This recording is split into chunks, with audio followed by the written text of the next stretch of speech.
Hello दोस्तों, कैसे आप सभी? आई होप सभी अच्छे होंगे। आज की मॉर्निंग थोड़ा डिफरेंट थी क्योंकि आज सुबह से ही मैं थोड़ा ये सुन रही थी कि एसबीआई कल की ये डेट है, इस पे रिजल्ट आएगा, ऐसा आएगा। तो इसके बारे में थोड़ा डिटेल में बाद में बताऊंगी। तो सबसे पहले करते हैं हम आज की शुरुआत। तो सबसे पहले मैं थोड़ी देर छत पे घूम के फिर वहाँ से आके चाय वाय बनाई और पढ़ने बैठ गई, क्योंकि अभी मेरा मेंस का पेपर भी है और एसबीआई पीओ का भी पेपर है। तो अभी काम वाम नहीं है और बस पढ़ाई का ही काम है। तो सबसे पहले मैंने देखना स्टार्ट किया अभिजीत सर की जो क्लास है वो। तो ये कल की क्लास थी तो मैंने आज देखी क्योंकि कल मुझे टाइम नहीं मिला था। एसबीआई की जो भी न्यूज़ थी जनवरी मंथ की वो सर ने रिवीजन करवाया था। इसमें इसमें सर ने जो भी एसबीआई से रिलेटेड सभी न्यूज़ थी वो सारी कवर की थी, क्योंकि सर ने ये बोला था एसबीआई पीओ और एसबीआई क्लर्क दोनों के मेंस में जो बैंकिंग वाला सेक्शन होता है उसमें से काफ़ी सारे क्वेश्चन बनते हैं जो एसबीआई के बैंकिंग पे और आरबीआई के बैंकिंग पे बहुत सारे होते हैं। इसके अलावा सर ने ये बताया था कि जो इकोनॉमिक वाली क्लास है उस पर भी सर कल क्लास करवाएंगे, तो मुझे वो भी देखनी थी। सर ने इसकी पीडीएफ भी प्रोवाइड करवाई है टेलीग्राम पे, तो मतलब उससे भी मुझे एक बार इसको रिविज़न करना है, क्योंकि इस सेक्शन से काफ़ी सारे क्वेश्चन बनते हैं मेंस में। और आज का मेरा टारगेट ये था कि मैं मिनिमम 8 घंटे तो अपना टाइम रखूँगी स्टडी का, बाकी सारे काम वगैरह कंप्लीट करने के अलावा भी। और ये था कि इस क्लास को मैंने 21 मिनट की थी, बट मुझे थोड़ा सा ज़्यादा टाइम लग गया था इसमें, क्योंकि मुझे जो पॉइंट्स थे जो थोड़ा रिटर्न करके लिखने थे, क्योंकि जो हम रिटर्न करके लिख देते हैं वो हमें ज़्यादा याद रहते हैं, इसलिए मैं इसको बार बार थोड़ा सा रिविज़न के लिए रिटर्न करती हूँ। ये वाली क्लास कंप्लीट करने के बाद मैंने अरुण सर की जो मेंस की क्लास थी वो देखना स्टार्ट की। मतलब ये होता है कि जो मेंस वाली जो भी मैंने क्लास देखी है अरुण सर की, मतलब ज़्यादा नहीं देखी बट जितनी भी सर की मैंने देखी है उनमें मतलब सर नई नई वोकेब वगैरह वो सब लेके आते हैं। तो मतलब मैं आपसे ये पूछना चाहती हूँ कि मतलब मुझे ये प्रॉब्लम आ रही है कि जो भी मैंने वोकेब याद किए हैं उसके अलावा भी सर इतनी सारे वोकेब करवा देते हैं कि मुझे पता ही नहीं चलता कि इस वोकेब का क्या मीन है। तो मुझे कमेंट करके एक बार बताना ज़रूर कि आपके साथ भी ऐसा होता है कि सर जब भी करवाते हैं हमेशा नई ही वोकेब आती हैं जिसका मीन आपको पता नहीं होता है, इस वजह से आप क्वेश्चन अटैम्प्ट नहीं कर पाते हैं। फिर पहले आपके साथ होता था और आपने कैसे उस चीज़ को इम्प्रूव किया कि आपकी ये प्रॉब्लम सॉल्व हो गई। तो प्लीज़ कमेंट जरूर कीजिएगा इस चीज़ के लिए।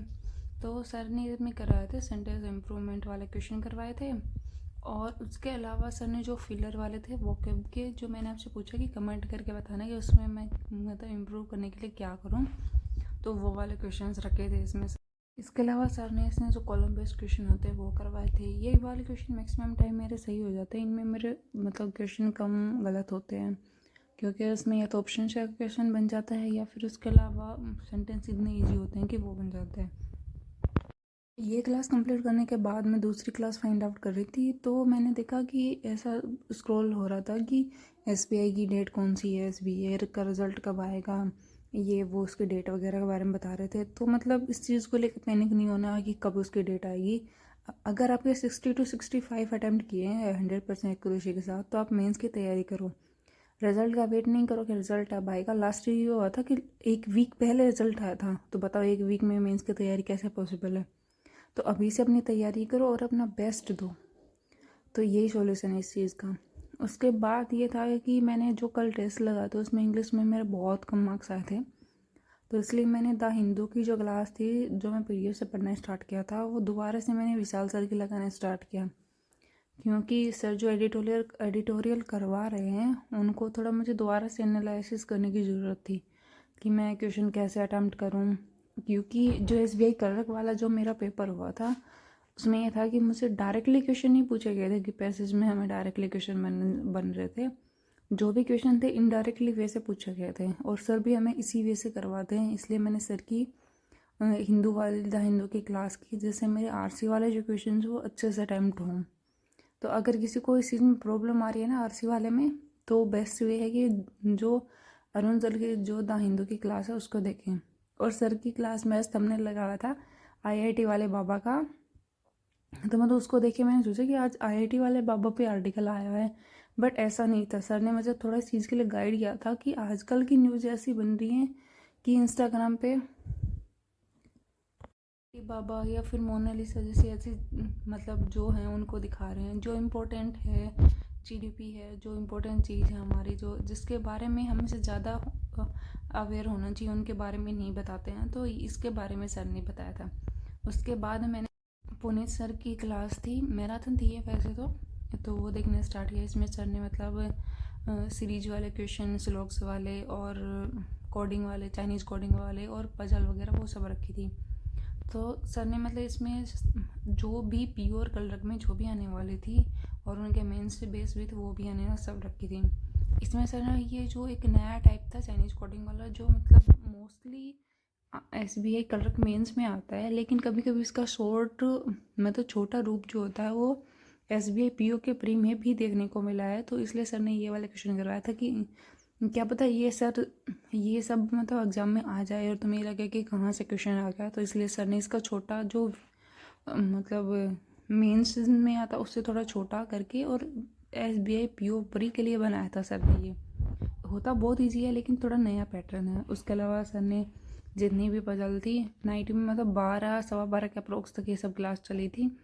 तो ये वाली मैंने पूरी क्लास कंप्लीट की थी, क्योंकि ये था कि रीजनिंग में मैं ये था कि पूरा अटैम्प्ट करूँ, अगर तब जहाँ तक मेरे से पॉसिबल होगा मैं पूरा अटैम्प्ट करने की कोशिश करूँगी, क्योंकि इंग्लिश वीक है उसको मुझे कहीं ना कहीं तो कवर करना ही है। तो मैथ और रीजनिंग में मैं ये करूँगी, अपने मैक्सिमम क्वेश्चंस को अटैम्प्ट करने की कोशिश करूँगी। इस क्लास में सर ने जो ब्लड रिलेशन वाले क्वेश्चन रखे थे मतलब बहुत इजी लेवल भी नहीं रखा था, बहुत हार्ड लेवल भी नहीं रखा था, लेकिन जो लेवल रखा था वो बेस्ट था। इसमें सर ने मतलब रिलेशन भी ऐसा डायरेक्टली नहीं इनडायरेक्टली वैसे बनवाए हुए थे। उसके अलावा फिर मैंने देखना स्टार्ट की, अरुण सर की थी ये SBI PO प्री की मॉक टेस्ट लग करवाया था सर ने।